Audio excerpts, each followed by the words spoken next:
Oi, gente, eu sou a Sara de Sul e eu vim aqui fazer algumas pontuações. Eu tinha lido este livro aqui de FNAF, que é dos pavores, da coleção de pavores de Fazbear, e o que eu li foi este daqui, que é Hora de Acordar. São 3 histórias, e naquele momento, naquela noite, eu tinha lido só a primeira, e foi uma história que me revoltou muito, que eu já abri, assim, o TikTok, já fiz um vídeo, assim, eu loucaça, porque, assim, eu não tiro minha razão, honestamente, porque teve um desfecho, assim, muito, muito ruim, e um desenvolvimento pavoroso de repetitivo e chato, sabe? E uma coisa é que, assim, tanto na primeira e na segunda história, tem muita teimosia dos personagens. Na primeira eu vou falar, assim, da teimosia da Delilah. Que, assim, não foi tanto exatamente, mas foi mais na parte, assim, que eles realmente não acham que desenvolveram a história direito. Primeiro que o negócio da boneca não é um bagulho apavorante, tá? Que você ficar, assim, privado de sono já é uma coisa, assim, apavorante. Mas, assim, pra nível FNAF, tá uma coisa muito bestinha, sabe? E, assim, eles não trabalharam a suspensão, o suspense direito. Então, quando ela entrou na casa da Mary lá pra ver se a boneca tava lá, tipo assim, quando, sei lá, ela poderia ter achado a boneca. Poderia ter achado a boneca, ou ter tido uma alucinação que viu, ou, tipo, quando ela estivesse tentando sair do prédio, a Mary chegasse, e tivesse aquele momento de tensão dela tentando escapar sem a Mary ver, ou, tipo, ela e a vizinha saindo no soco, ou tendo mais alguma treta, assim, se confrontando por causa da boneca, ou ela poderia ter escutado a amiga dela quando a amiga falou de ver o significado dos números, tá, que é um bagulho, assim, meio hipster, não é uma decisão que você confia, mas seria alguma coisa pra explorar. E como ela tava desesperada, achei muito estranho ela só dispensar todas as ideias da amiga e não tentar fazer nada. Dava pra elas terem, sei lá, dava pra desenvolver a história até pra uma coisa meio... Elas indo numa cartomante, ou não sei, alguma coisa espírita, ou tentar fazer algum ritual pra achar a boneca. Então, assim, simplesmente não fizeram nada em relação a isso. E aí, tipo assim, ainda dava pra ter explorado uma coisa, dava pra ela ter voltado, achado o lugar onde ela comprou a boneca e, tipo, descoberto um pouco mais sobre o passado dela. Aí ter falado um pouco, tipo, da casa, dela ter pegado esses espíritos ruins de todo o ambiente, que era a casa da Charlie, isso faria muito sentido, daria pra explorar de um jeito legal, sem ser muito profundo. Mas, assim, simplesmente não tem nada. É simplesmente ela ali na teimosia, não querendo fazer nada. Aí ela fugindo da boneca o tempo todo, não consegue fugir da boneca. E aí, no final, a boneca persegue e pega ela. Assim, isso não é nem mostrado, a boneca simplesmente não aparece no final. Então é só uma suposição que ela morreu. E nem foi por conta da boneca, ela morreu porque ela se enfiou num lugar apertado, não conseguiu mais respirar, eu suponho, né? E ficou presa lá e morreu. E foi basicamente isso, a ideia de que ela escaparia da boneca morrendo, que aí ela teria a paz que ela queria. Então eu achei muito merda, péssimo, péssimo, péssimo esse final. E assim, dava pra ter feito outras coisas. Eu aqui de brincadeira falei algumas ideias, assim, seriam minimamente interessantes, assim, qualquer coisa. E não teve nada disso. Mas, ok. Segunda história. Também teve esse negócio da teimosia do protagonismo, que foi uma coisa que, assim... Ai, é muito chatinho, né? Porque, assim... Primeiro que o cara tava falando com uma boneca de bailarina. E eu, honestamente, achei os diálogos meio esquisitos. Que é ele falando, ai, não sei o que, bonequinha. Ai, que você não se decide, bonequinha. Eu achei meio esquisito esses papos. Mas, enfim, whatever. Só sei que, assim... Ele teima muito. E, assim, o cara está se arrastando, né? Porque com o tempo ele não vai conseguindo mexer um braço. Ou sente que o osso tá dormente também. Então ele vai perdendo os movimentos do corpo dele, ele vai ficando doente, a garganta fodida, ele tá tossindo sangue, a garganta dele toda arranhada, ele não consegue comer, não consegue beber por vários dias, tá capengando, se rastejando quase na rua, e ele volta pra trabalhar. E assim, não é que ele não tinha rede de apoio nenhuma, era a mãe dele. A mãe dele e a irmã dele implorando pra ele deixar elas levarem ele no hospital.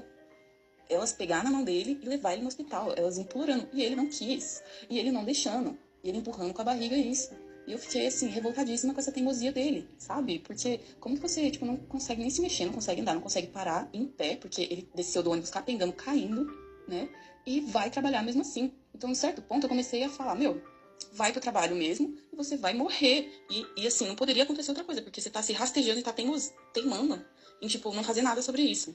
E aí o que acontece é que eu já fiquei meio desacreditada no dia que a irmã tinha ido visitar ele, que ele já não tava nem conseguindo levantar do sofá direito.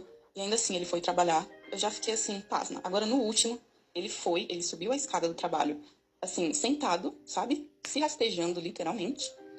E aí que a gente tem o plot twist, porque é nessa última noite, né, que ele acaba morrendo. Só que o legal dessa história foi o plot twist, porque eu não estava esperando mesmo que eram bailarinas diferentes, que eram bonecas diferentes, e que elas estavam, tipo, entrando nele, literalmente, tipo, estavam abrindo a boca dele e entrando nele, e, tipo, se espalhando pelo corpo dele.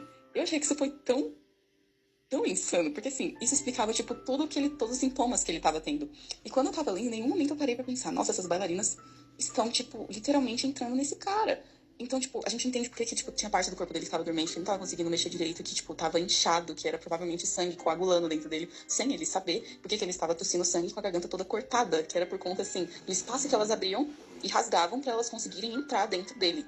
Eu achei que isso foi um plot twist muito foda quando eu li, porque eu não estava esperando, né? E, e aí, no final, a quarta bailarina, não sei se tinha outra, mas só mencionaram essas quatro, entra e aí, tipo, ele acaba morrendo nessa, né? E, bom, eu acho que essa história tem uma continuação em um dos outros livros, mas eu não sei qual ainda. E eu fiquei realmente chocada com esse plot twist, então pra mim foi uma parte muito legal. E aí quando eu lembrava do começo da história, mais partes fizeram sentido. Então foi já uma história que foi melhor que a primeira. Poderia ter sido melhorzinha, só que justamente devido a essa teimosia que deu o desfecho final, né? Que foi a parte mais legal, então dá pra passar um pano aí. E aí, tipo assim, eu lembro que eu fiquei, tipo, muito, nossa. Porque quando você vê a sinopse, você fala, uma bailarina de brinquedo cria uma ligação, uma conexão visceral com um vigia noturno. Visceral. Vísceras. As bailarinas estavam dentro do cara, da pele dele. Assim, na verdade, eu queria falar que, assim, uma coisa que acabou sendo meio maçante nessas duas primeiras histórias é que eles têm, assim, um ponto de vista muito coitado. Eles são os pobrezinhos, então é tipo... é uma coisa tipo, eu sou lascado na vida, trauma, trauma, trauma. E é basicamente isso. Então, isso é muito chato, sabe? É muito chato porque parece que fica só nisso, sabe? E aí, tipo, é os dois só se lamentando o tempo todo. Porque meu marido me deixou. Porque minha esposa me abandonou. Porque meu pai morreu. Porque eu sou órfã. Então isso é muito chato, sabe? É uma coisa tipo, sabe? Eles são muito coitados. Como eles são coitados? E, tipo, eles são mesmo. Mas, assim, achei, tipo, que ficou muito maçante como ficou nisso, sabe? Principalmente o da Delilah. E não é que não tinha potencial. Tinha, mas eles escolheram, assim, parece que focar e, em vez de, tipo, desenvolver coisas legais, preferiram focar em chatices, teimosias e traumas, sabe? Então, enfim, tinha potencial para ser bem melhor. O do segundo eu entendo ter tido a teimosia, porque foi justamente isso que levou ao desfecho. Agora, o da Delilah, dava pra ter tido, assim, um final diferente, dava pra ter tido um desenvolvimento e um desfecho bem melhor, sabe? E um final que a boneca nem aparece e a história é sobre a boneca. Outra coisa também, Delilah, que ela fala, não, porque essa boneca parece com a filha que eu sonhei em ter com meu marido. Eu vou mostrar, olha isso aqui. Ela falou, essa parece que é a bebê que eu sonhei em ter com meu marido. Essa aqui é a bebê que ela sonhou em ter com o marido dela? Enfim, não vamos prolongar mais. E é isso.